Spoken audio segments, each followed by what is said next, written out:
नमस्कार Maharashtra, good morning. आज 15 April बुधवार. सुरू करूयात आजच्या ताज्या न्यूज बुलेटिनला. पण सर्वात पहिले बहुतेकांच्या आवडीचा विषय म्हणजे आजचे सोन्या चांदीचे दर बघूयात. आज 24 कॅरेट सोन्याचा दर 1,54,000 रुपये इतका आहे. तर आज चांदीचा भाव 2,50,000 रुपये प्रति किलोच्या आसपास नोंदवला जातोय. आता घेऊयात बातम्यांचा झटपट आढावा. तेव्हा रिलॅक्स बसा, चहा हातात घ्या आणि सुरू करूयात आजचं न्यूज बुलेटिन. धुळे बस स्थानकाच्या दुरावस्थेकडे लोकप्रतिनिधींचं दुर्लक्ष. शिवसेना उबाठा आक्रमक. धुळे शहराच्या मुख्य बस स्थानकामध्ये स्वच्छतेचा मोठा अभाव, त्यामुळे संपूर्ण परिसरात कचऱ्याचं साम्राज्य. या गंभीर समस्येकडे स्थानिक लोकप्रतिनिधी, पालकमंत्री आणि आमदारांचं पूर्णपणे दुर्लक्ष होत असल्याची उबाठा धुळे शहर महानगर प्रमुख धीरज पाटील यांची बोचरी टीका. अकोल्यात घंटागाडी शुल्काविरोधात महापौरांच्या दालनासमोर विरोधकांचा ठिय्या. प्रतिकात्मक कचरा घंटागाडी आणून केलं आंदोलन. प्रत्येक घराकडून वार्षिक 600 रुपये शुल्क आकारण्याच्या प्रस्तावावर पुनर्विचार करण्याची विरोधकांची मागणी. सांगलीत गॅस माफियांविरोधात जनतेचा आक्रोश. गॅससाठी जनता रस्त्यावर. प्रशासनानं दिली आश्वासनं. कवठे महांकाळ तालुक्यात गॅस तुटवडा. काळा बाजार, झाडतोड आणि निकृष्ट रेशन धान्याच्या विरोधात तहसील कार्यालयासमोर रिपब्लिकन कामगार सेनेच्या वतीनं तीव्र आंदोलन. कोल्हापुरात माईकवर आशाताईंचं सुरेख चित्र रेखाटून श्रद्धांजली. कसबा बावडा इथल्या मायक्रो आर्टिस्ट अशांत मोरे यांनी माईकवर साकारलं आशा भोसले यांचं चित्र. कॉर्पोरेट सेक्टरमध्ये लव्ह जिहादच्या मुद्द्यावरून आमदार गोपीचंद पडळकर यांचं वादग्रस्त वक्तव्य. IT कंपन्यांवर पडळकरांचा निशाणा. जिहादी प्रवृत्तीवर कारवाईची मागणी. कॉर्पोरेट आणि IT क्षेत्रामध्ये लव्ह जिहाद सारख्या प्रकारांची चौकशी झाली पाहिजे, अशी भाजप आमदार पडळकर यांची मागणी. कोल्हापुरातल्या हमीदवाडा इथं तलावाचा बांध फोडताच मासेमारीसाठी गर्दी. नूतनीकरणासाठी तलावाचा बांध फोडला, त्यानंतर परिसरातल्या हळदी, मेदगे, अर्जुनवाडा तसंच जवळच्या गावातले नागरिक मोठ्या संख्येनं मासेमारीसाठी तलाव परिसरात जमा झालेत. हातात मिळेल त्या साहित्याच्या सहाय्यानं नागरिकांनी मासे पकडण्यास सुरुवात केली, त्यामुळे तलाव परिसरात मोठी गर्दी बघायला मिळाली. अकोला महानगरपालिकेच्या स्थायी समिती सभेत सत्ताधारी मित्रपक्षाच्या नगरसेवकांचा गोंधळ. चुकीच्या टेंडरवर स्टे आणण्याचा दिला इशारा. भाजप आणि राज्यातील मित्रपक्ष असलेल्या एकनाथ शिंदे यांच्या नगरसेवकांमध्ये जोरदार शिवीगाळ करत शाब्दिक वाद. अकोला महानगरपालिकेत गेल्या 15 वर्षांपासून कार्यरत असलेल्या कर्मचाऱ्यांना आणि अधिकाऱ्यांना पुन्हा सेवेत सामावून घेण्याच्या प्रस्तावावरून तसंच महानगरपालिकेच्या 4 दवाखान्यांसाठी औषधं पुरवठा कंत्राटदाराच्या मुद्द्यावरून हा वाद निर्माण. भोंदू अशोक खरात प्रकरणातील आर्थिक व्यवहार, बेनामी संपत्ती संदर्भात इन्कम टॅक्स कडून तपास सुरू. नाशिकच्या अशोक खरातच्या तृप्तबाला या बंगल्यात इन्कम टॅक्सच्या 2 पथकांची धाड. इन्कम टॅक्स आणि ईडी कडून संयुक्तरित्या कारवाई. बुलढाण्यात कार आणि दुचाकी अपघातानंतर दोन्ही वाहनांना लागली आग. पती पत्नीसह 10 महिन्याचा चिमुकला जखमी. मलकापूर नांदुरा महामार्गावरील घटना. वाहनांना आग लागल्यानंतर आगीच्या ज्वाला आणि धुरांचे मोठे लोट दूरवर. कारमधील पती पत्नी आणि 10 वर्षांचा चिमुकला होरपळून जखमी. समयसूचकता राखत ताबडतोब पती पत्नी आपल्या मुलाला घेऊन कारच्या खाली उतरल्यानं मोठा अनर्थ टळला.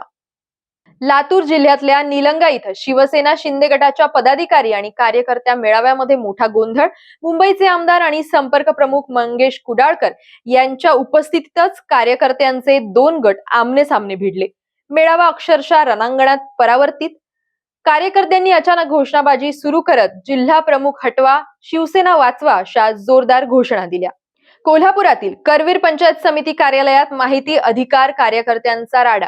पंचायत समितीच्या पाणी पुरवठा विभागातील अधिकारी अनुप पाटील यांची महिलेनं कॉलर धरून केली शिवीगाळ. गर्जना ग्रुपच्या दीपाली खारगे आणि प्रवीण भालेराव यांनी करवीर पंचायत समितीत अधिकाऱ्यांना शिवीगाळ करत धमकावलं. करवीर पंचायत समितीत तणाव निर्माण झाल्यानं सर्व अधिकारी आणि कर्मचारी पोहोचले पोलीस स्टेशनमध्ये. अधिकाऱ्यांना धमकावणाऱ्या महिलेवर कारवाई करण्याची केली मागणी. समृद्धी महामार्गावर जांभरगाव शिवारामध्ये सायंकाळी एक भीषण अपघात. छत्रपती संभाजीनगरकडे भरधाव वेगानं जाणाऱ्या कारनं ट्रकला पाठीमागून दिली जोरदार धडक. धडकेनंतर कार तब्बल 100 फूट फरफटत गेली. अपघातानंतर घटनास्थळी अग्निशामक दलानं तातडीनं धाव घेत केलं बचाव कार्य. कारमधील प्रवाशांना बाहेर काढण्याचे प्रयत्न सुरू असतानाच 2 प्रवाशांना सुखरूप बाहेर काढण्यात यश. मात्र कार पेटल्यानं चालकाचा होरपळून मृत्यू. महात्मा गांधी राष्ट्रीय ग्रामीण रोजगार हमी योजनेत कथित भ्रष्टाचाराच्या निषेधार्थ वैजापूर इथं आंदोलकांनी छेडलं आक्रमक आंदोलन. गजबजलेल्या आठवडी बाजाराच्या दिवशी पंचायत समिती कार्यालयात गाढवांचा कळप घुसवून प्रशासनाविरोधात जोरदार घोषणाबाजी. छत्रपती संभाजीनगर मनपा समोर आयुक्तांच्या गाडीसमोर झोपून दिव्यांग बांधवांचं आंदोलन. विविध मागण्यांसाठी दिव्यांग बांधवांनी मनपा मुख्यालयासमोर छेडलं आंदोलन. मनपा आयुक्त अमोल येडगे यांच्या कार समोर झोपून आंदोलकांनी केली जोरदार घोषणाबाजी. डॉक्टर आंबेडकर जयंती कार्यक्रमामुळे प्रवेश रोखण्यात आल्यानं आंदोलन अधिकच तीव्र. छत्रपती संभाजीनगर शहरात चैतन्यमय वातावरणामध्ये डॉक्टर बाबासाहेब आंबेडकरांचा विजय असोच्या घोषणांनी संपूर्ण परिसर दुमदुमला. भारतरत्न डॉक्टर बाबासाहेब आंबेडकर यांचा जन्मोत्सव रहिवाशांनी मोठ्या उत्साहात आणि जल्लोषात केला साजरा. डॉक्टर बाबासाहेब आंबेडकर यांच्या 135व्या जयंतीनिमित्त देहू रोडच्या धम्मभूमीत उत्साहासोबतच भावनेचा अनोखा संगम, रंगीबेरंगी फुलांची सजावट, आकर्षक विद्युत रोषणाई आणि रात्रीचे 12 वाजता एकच जल्लोष. यासोबतच मेणबत्त्यांच्या शांत प्रकाशामध्ये आदरपूर्वक अभिवादन करत बौद्ध बांधवांनी बाबासाहेबांच्या विचारांना दिला उजाळा. इंद्रायणी नदीमध्ये देहू परिसरात मोठ्या प्रमाणात मासे मृत अवस्थेत आढळले. परिसरामध्ये चिंतेचं वातावरण. गाथा मंदिर परिसरात घडलेल्या या प्रकारामुळे भाविक आणि पर्यावरण प्रेमींमध्ये नाराजी. पुन्हा एकदा इंद्रायणी नदीत वाढलेली जलपर्णी, पाण्यातील ऑक्सिजनची कमतरता आणि वाढतं प्रदूषण ही संभाव्य कारणं समोर. बोरघाटात तहानलेल्या माकडांना पाणी पेय देत हाजी शेख यांची मदत. बोरघाटातल्या खंडाळा परिसरात माणुसकीचं हृदयस्पर्शी चित्र. उन्हाच्या तीव्र झळा सहन करत पाण्यासाठी भटकणाऱ्या मुक्या प्राण्यांची व्यथा पाहून भाजपचे नव भारतीय शिव वाहतूक संघटनेचे हाजी अराफत शेख यांनी मुंबई पुणे प्रवासादरम्यान माकडांना थंडगार पाणी पाजत बिस्किटं खाऊ घातलीत. डॉक्टर बाबासाहेब आंबेडकरांच्या राज्यघटनेकडे कोणी वाईट नजरेनं बघू शकणार नाही, धनंजय मुंडे यांचं वक्तव्य. परळी इथल्या रेल्वे स्टेशन परिसरात असलेल्या डॉक्टर बाबासाहेब आंबेडकर यांच्या पुतळ्याला पुष्पहार घालून केलं अभिवादन.